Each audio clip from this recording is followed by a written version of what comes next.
नमस्कार मित्रांनो, आज पुन्हा तुमचं माझ्या किचनमध्ये स्वागत आहे। आज नेहमीप्रमाणे घरचा स्वयंपाक। आज बनणार आहे आपल्याकडे मस्त फ्लॉवरची भाजी आणि चवळीची झणझणीत उसळ। त्यासाठी मी इथे फ्लॉवरचे देठ काढून घेतले, फ्लॉवर स्वच्छ धुवून घेतलाय आणि आता त्याचे मोठी मोठी जी फुलं आहेत ना ती विलग करून घेणार आहोत आणि त्यानंतर त्या फुलांचे छोटे छोटे भाग करणार आहोत। फ्लॉवरचे सगळे देठ व्यवस्थित बाजूला करून घेतले आणि हळूहळू एकेका फ्लॉवरचे आपण बारीक बारीक तुकडे करून घेणार आहोत।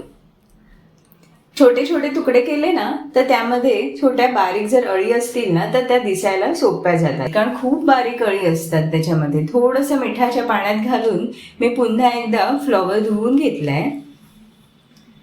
त्याच्यानंतर आता फोडणीची तयारी करूया। गॅस पेटवून घेते आणि गॅसवरती कढई ठेवणार आहे। फोडणीचा वास आला ना की समजतं की आपली रेसिपी किती परफेक्ट बनली आहे। थोडंसं हिंग, थोडंसं मोहरी, थोडीसं जिरं आणि कांदा आणि कढीपत्त्याची फोडणी देऊन व्यवस्थित परतून घेतले। थोडंसं आलं किसून टाकले त्याच्यामध्ये आणि आता लाल तिखट, हळद आणि गोडा मसाला आणि मीठ टाकून व्यवस्थित परतून घेतले। मसाला व्यवस्थित तेलावर परतलाय आणि आता फ्लॉवर टाकून घेते। फ्लॉवर टाकल्यानंतर थोडंसं चवीनुसार मीठ आणि पाणी घालून व्यवस्थित झाकण लावून शिजवत ठेवणार आहे। भातासाठी तांदूळ लावून घेते। तांदूळही स्वच्छ धुवून घेतलाय मी आधी। 2-3 पाण्याने स्वच्छ धुतला की तांदूळ एकदम व्यवस्थित तांदळाची चव येते, नाहीतर त्याच्यावरती हल्ली पावडर वगैरे मारलेली असते, त्याच्यामुळे तांदूळ घेताना व्यवस्थितच धुवून घ्यायचा।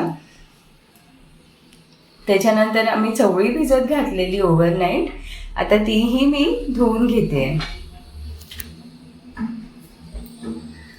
कुकरमध्ये दोन्ही चवळी आणि तांदूळ लावून घेणार आहे। त्याच्यासाठी कुकरमध्ये जाळी जी आपण ठेवतो खाली प्लेट ठेवतो तिथपर्यंत पाणी भरून घेतलंय आणि दुपटाच्या प्रमाणाने तांदळामध्ये पाणी टाकलंय आणि चवळी शिजत ठेवली आहे। चवळीमध्येही थोडंसं मीठ आणि पाणी घालून ठेवलंय आणि कुकरचं झाकण ठेवलंय।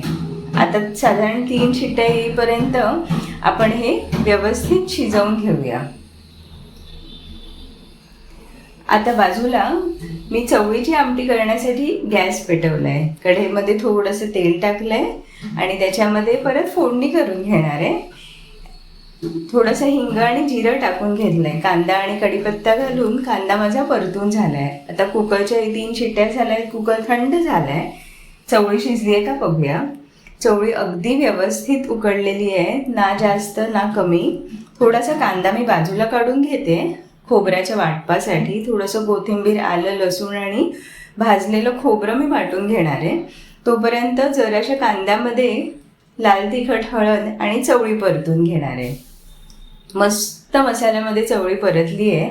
आता त्याच्यामध्ये आपण वाटलेलं खोबरं ओतूया। खोबरं आणि कांद्याचं जे वाटप केलेलं ते ओतूया आणि ह्याला छान अशी उकळी आली ना की आपली आमटी तयार। जेवण 90% रेडी झालं आहे आपलं। आता ह्याच्यामध्ये गार्निशिंगसाठी कोथिंबीर टाकूया दोन्ही भाज्यांमध्ये। चवळीची आमटी तयार आहे, बघू शकता किती सुंदर झाली आहे। मस्त घमघमाट सुटलेला घरामध्ये आणि फ्लॉवरची भाजी खूप मस्त टेम्पटिंग झालेली। दोन्ही भाज्या अप्रतिम झाल्यात।